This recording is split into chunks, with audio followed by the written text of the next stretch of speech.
पृथ्वी और सृष्टि की रचना से जुड़ी कहानी हिंदू धर्म के कई ग्रंथों में विस्तार से वर्णित है, विशेषकर वेदों, पुराणों और उपनिषदों में। यहाँ सृष्टि रचना की अधिक विस्तृत जानकारी दी जा रही है। 1. सृष्टि से पहले की स्थिति। शून्यता। सृष्टि की शुरुआत से पहले संपूर्ण ब्रह्मांड शून्य, अव्यक्त था। कोई आकाश, जल, भूमि, जीव या समय की अवधारणा नहीं थी। यह समय था जब सिर्फ भगवान विष्णु अनंत जल में शेषनाग पर विश्राम कर रहे थे। इसे महाप्रलय की स्थिति कहा जाता है, जब पुरानी सृष्टि समाप्त हो जाती है और नई सृष्टि का आरंभ होता है। 2. भगवान विष्णु का जागरण और ब्रह्मा की उत्पत्ति। भगवान विष्णु के नाभि से एक कमल का फूल प्रकट हुआ।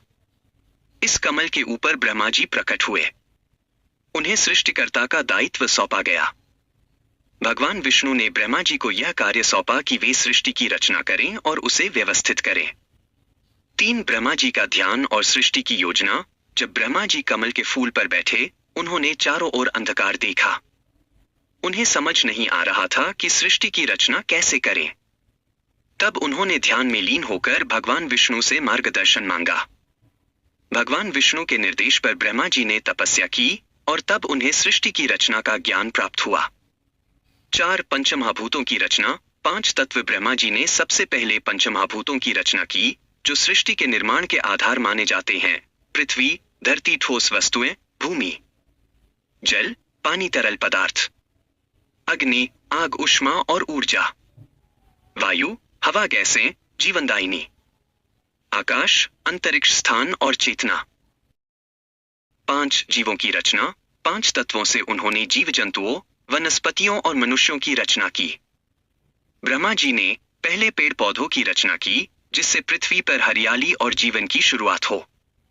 फिर जीव जंतु उत्पन्न किए, जो विभिन्न प्रकार के प्राणी हैं, जैसे जल, भूमि और आकाश के जीव।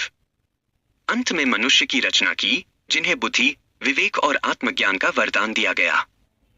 6 मनुष्य और देवताओं की रचना। ब्रह्मा जी ने मनुष्यों के साथ साथ देवताओं की भी रचना की।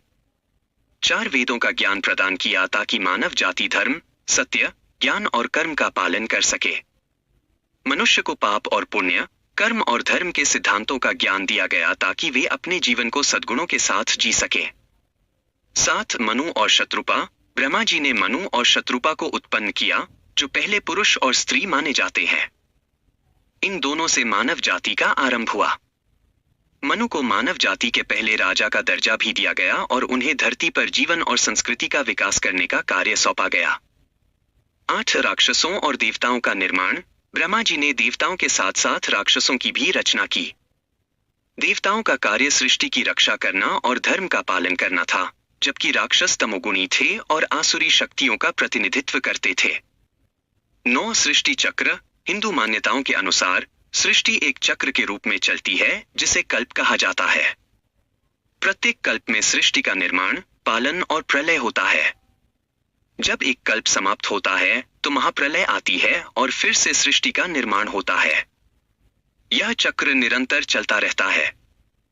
निष्कर्ष। पृथ्वी और सृष्टि की रचना भगवान ब्रह्मा द्वारा की गई, जो 5 तत्वों से बनी है।